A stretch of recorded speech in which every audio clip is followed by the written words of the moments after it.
Hey, what's up everybody? BDF 44 coming at you with another video. Alright, so I want to do a therapy session. Just got through taking care of keeping my phone on again, the same old kicking thing down the road. I don't at all want to bother anybody about that with this video at all. Nope, that's not what this is about at all. Just letting y'all know that we online, back at it. I just wanted to come on here and send support to people, for everything that's going on. First of all, we could give an update on Hamlin from the Bulls. His father released a statement to the team and essentially said that his status has improved gradually.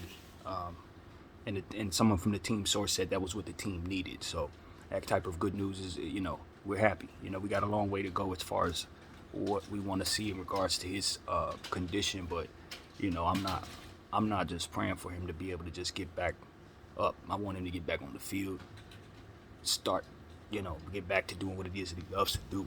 You know what I mean? And of course, a lot has been said about T. Higgins, whom I think I said his name was Jamar Chase, who he tackled, but it was not. It was T. Higgins. They have two elite wide receivers, and it was the other one that was unfortunately involved in that play. And from what I understand, T. Higgins didn't want to leave the hospital at all. I don't even know if he's left the hospital yet. You know what I mean? That kind of thing. So I hear that a lot of people were giving him hell online, and I think no one in their right mind can actually do that. I mean, for goodness sakes, he's the offensive player. Hamlin tackled him. So, I mean, let's just understand that there's no logical explanation for blaming T. Higgins for what took place on the field at all. T. Higgins was the one who was grabbed. He was tackled. He was the one who was on offense at the time. So I think at the end of the day, it's just a freak accident, and T. Higgins is dealing with it, feeling some type of feelings. I don't want to put words in there for him, but he's struggling with it, and the last thing he would need is for the wide public to misplace their frustration with him, and I think that was something that needed to be said. So the next thing I want to talk about, nothing related to that, but I was looking at Keenan and Kel. Kel from Keenan and Kel. We remember Keenan and Kel from Nickelodeon, and Kel was a post online saying that he was having some trouble with his kids, trying to see his kids, going through the custody situation that had been going on for a long time, 7 years and all of that. And then, as I was continuing to click through the slides on that particular post, it showed that, he had an update and that he had been able to see his kids and they're back in his life and all of those good things. So that's really what prompted me to turn on the cameras, just sending support from somebody who's a non-father for gentlemen and ladies too who are just going through the custody war. Just wanted to send y'all support and just say that that is something that's on my mind, even though I don't relate to it. It's definitely one of the things that I know hits harder than enough, and I just admire people who are able to wake up every day with certain types of stresses on top of the regular stuff that will be out there for us to deal with. Those type of stresses that lean on you and don't necessarily go away, that force you into certain circumstances where you don't have a choice. You know what I mean? I understand that. It's one of the reasons why I use my voice the way I do and reserve my life the way I do, is because I understand that there are so many people for 1.5 million different reasons that won't be able to, if they wanted to, use their voice in the way that I do. And so for the time that I have to do it, I just speak freely, and I have those locked up type of circumstances in mind when I speak. It's like this is why I'm so motivated to do so, because I'm sure there's somebody who could speak better than me, with better points than me, all kinds of different stuff, and they just cannot open their mouths because of the circumstances that require their time. So respect is there for that. And also, I was thinking about another aspect of it. It's more so spiritual, and I think it's something that's relevant, but it doesn't have to be the case for everybody. I'd imagine this is just my point of view, kind of how I look at my experience in life. But I think a lot of times when we run into people who send us down that path, maybe not every time, and I don't have a calculator, so I'm not sure if this adds up all the time, but this is just me talking, I guess.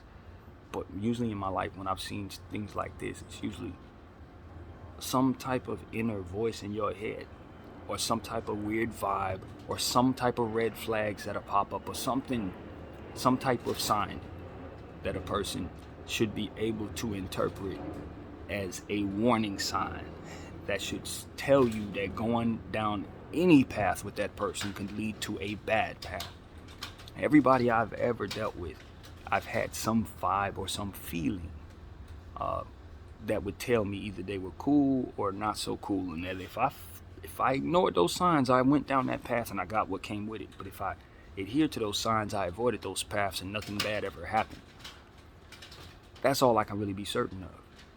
In my experiences in life, when I don't listen to that voice or when I ignore those signs, it's always some exaggerated stress.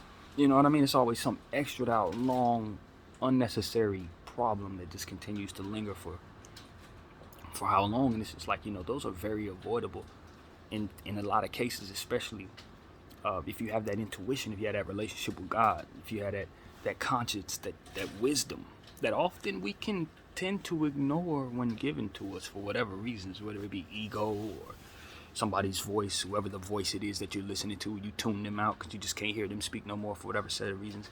And that will be the wisdom that helps your conscience guide you away from that.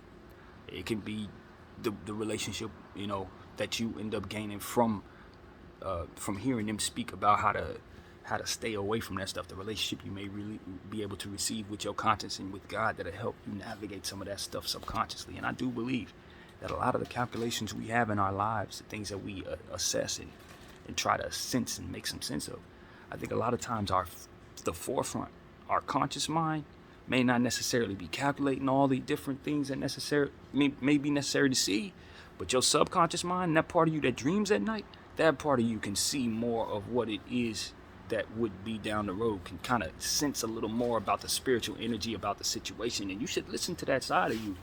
It can help you avoid some of the stuff that we're talking about here, long, drawn out stuff. And a lot of times I think we talk about this is just me retelling you the same thing over and over again, but this is that. Sometimes the suggestions in the world from various things that we pay attention to will coerce us the other way. Just like I'm trying to tell everybody, hey, this is the way I think you should go. There's propaganda machines just pouring billions and billions of dollars and telling you to do this literal opposite. And so a lot of people are naturally going toward the opposite because that's what they're programmed to do.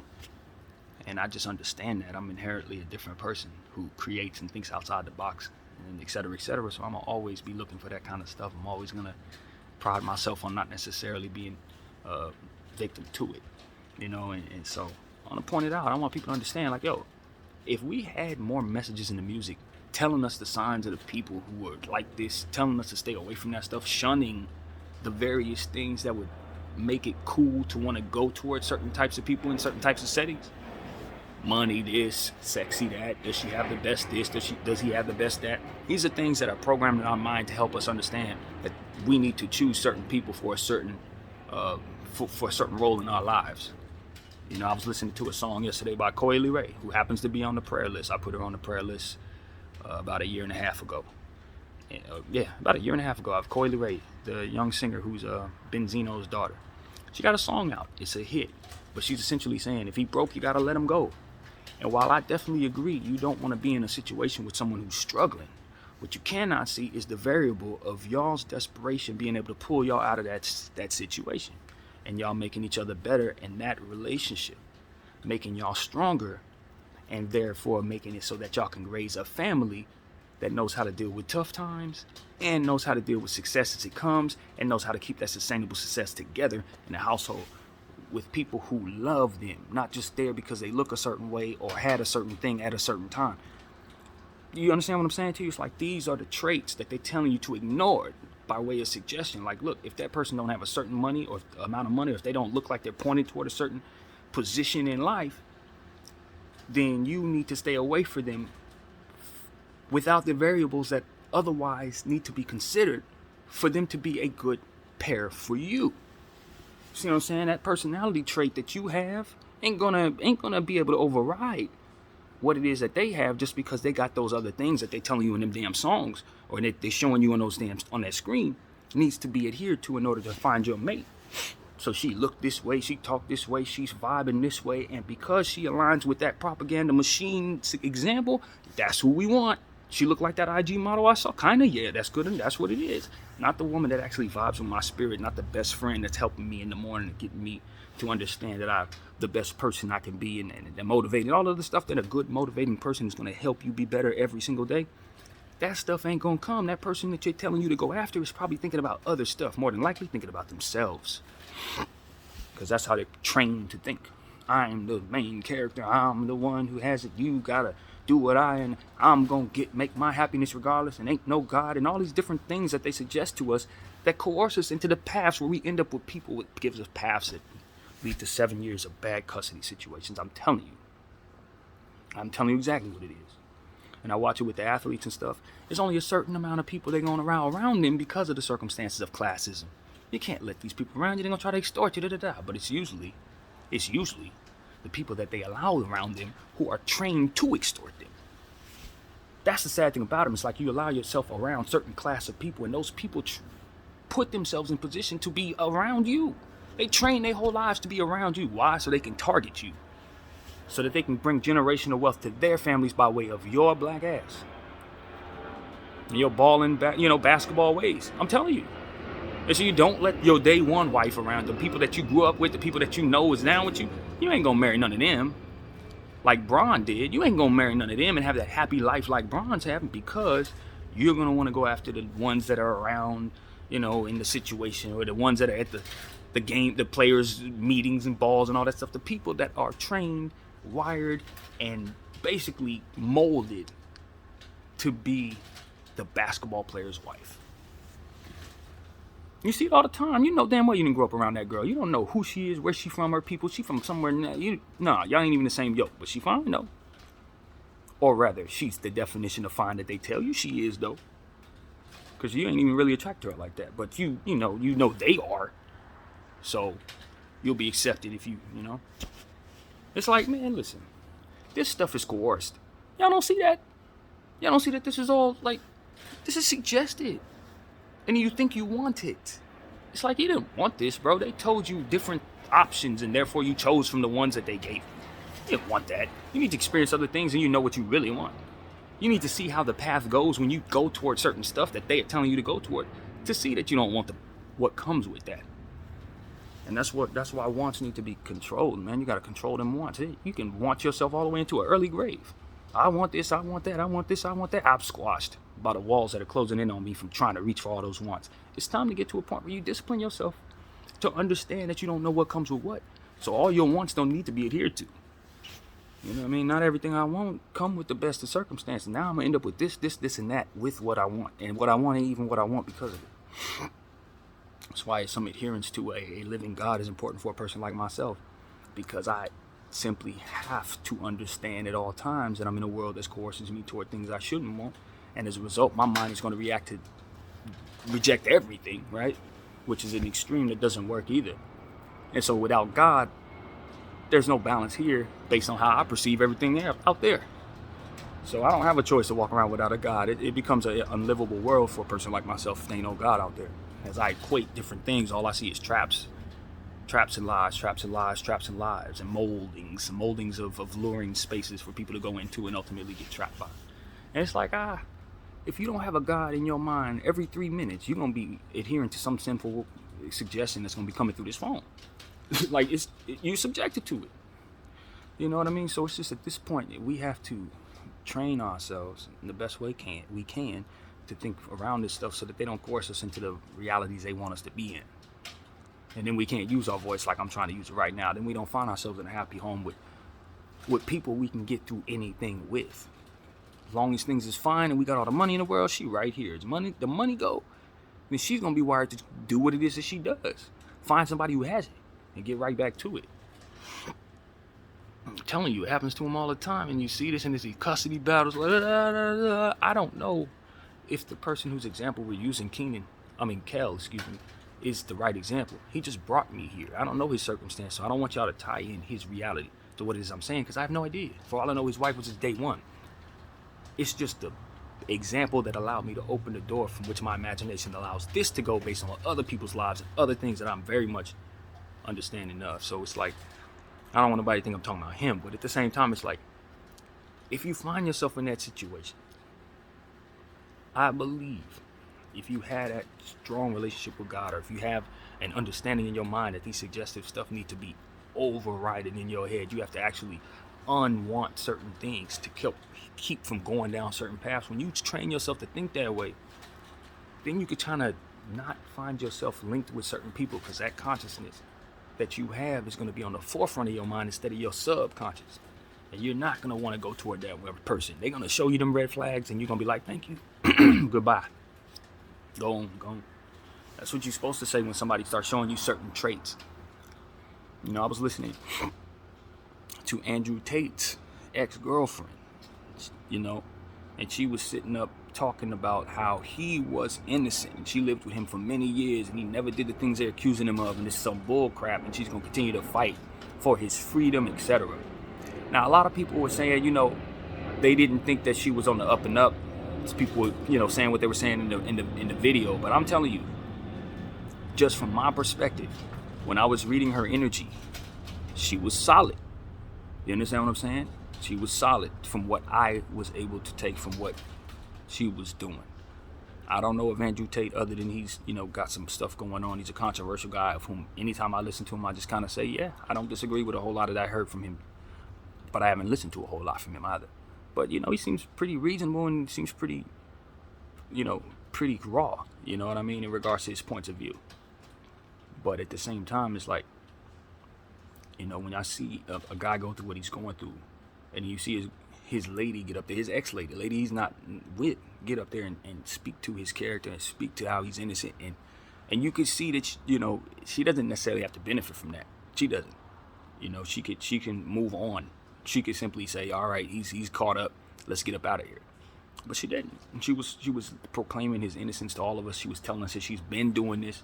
She's going to continue to do this. And I'm just like, whatever put her in his life gave him a chance to have support like this when he needed it most. Now, if he would have went towards somebody else for a different reason, maybe this support ain't coming. Maybe that same woman is who coerced him into the situation he's in right now.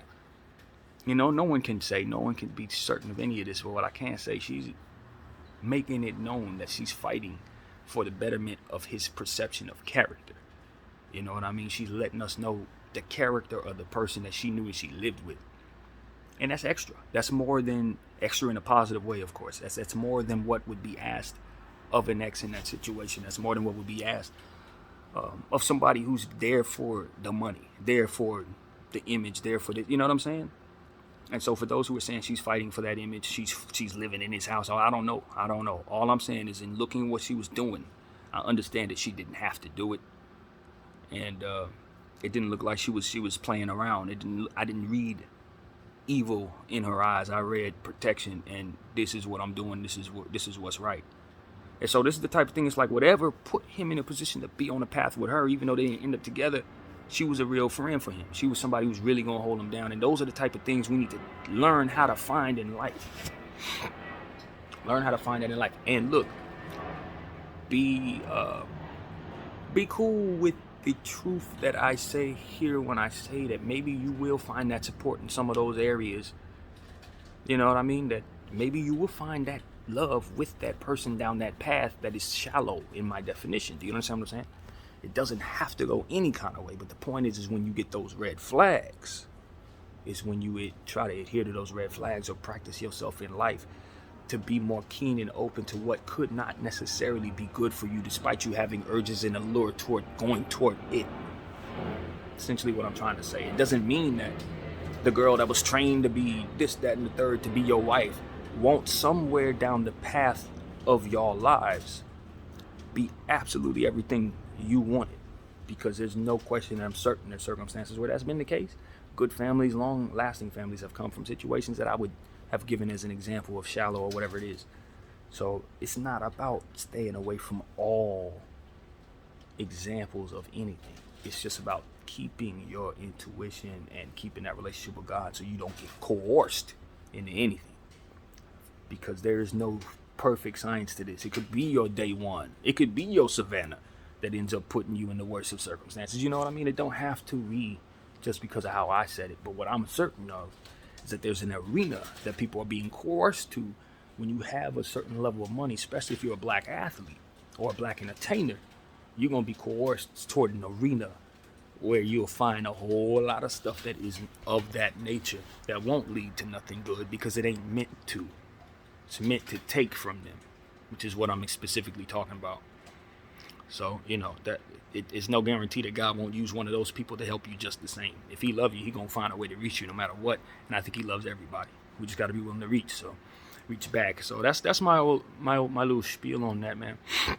I'm sending encouragement to Kel and his family. Happy that he's able to see his kids. Hopefully that continues to be on that path for him, and so for you as well if you're in that space. And I can't speak to anything else because I've never been in that situation. I don't know how it goes, man, but I wish I knew more so I can send more support, but that's as far as I can take it. So yeah, that's what I want to say in regards to that, man. I don't remember what else I wanted to say. I think it was another topic of some sort, but I don't remember. I ain't gonna lie to you. Those are the only two things I remember to say. But this has been a solid day this morning so far. Still like 7:30. I ain't even got out of bed, obviously, but I just want to get up here and send support, man. We've been through some stuff. This has only been 4 or 5 days of this year, and we've already been through some stuff. I was looking at Quavo. He posted this morning, and he's got a new song coming out. He dedicated to his nephew Takeoff, who of course we know was tragically taken from us a couple months ago in a freak accident, I believe it was. I think it was a freak accident. I do. I just think two people were shooting at each other, and he was in the middle of that. But there's no way of knowing. There's a lot of bad politics surrounding the situation right now. People who are hurting and so on and so forth. So I send encouragement and prayers toward Quavo and all of those who love Takeoff, the Ball family, everybody over there. But what comes to mind is just just how sad it looked.